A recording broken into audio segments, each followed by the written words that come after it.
headquarters, and he looks at all the engineering things, and they have 3 server farms, one in Portland, one in Sacramento, and one, I think, in Atlanta.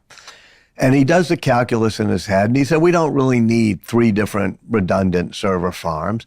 And the engineers say, well, yes, we do, because we need backups and we need caching or whatever. And he says, no, you're not going back to first principles thinking. If you look at this, anyway, he decides they should get rid of the servers in Sacramento. Well, they say, fine, but that'll take 6 months and he said, no, you can do it in 6 weeks.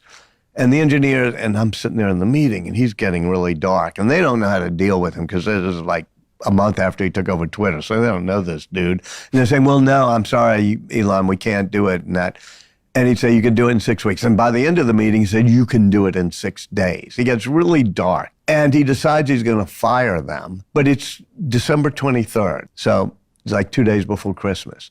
He does fire them, but the next day, Christmas Eve, he's flying from San Francisco to Austin, Texas to go home for Christmas.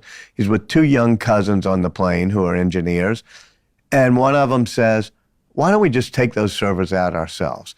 Elon Musk makes a U-turn in his airplane, tells the pilot to go to Sacramento. They were already over Nevada. They land. They rent a truck, a sort of what we call a U-Haul truck, a rental truck. And they go to the server facility, and the guard there is like flummoxed. It's Christmas Eve, and they're forcing their way in.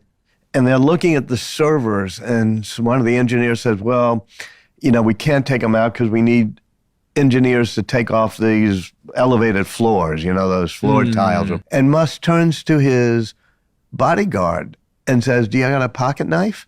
The guy goes, yeah. And he takes a pocket knife and pulls up one of the vents, rips up the floor thing, goes underneath the floor panel with a set of wire cutters that he got from Home Depot and cuts the cable to the servers. And they start moving them out and put them in the U-Haul truck. And this is Musk and by the way, it's typical of Musk because it works fine for a few days. Then you can see the service getting a bit degraded, but then eventually it comes back. And he says, you got to take risks. If you're not sort of causing 20% of the problems from the risks you take, you're not taking enough risks. But there it is, and they got rid of that server farm in Sacramento.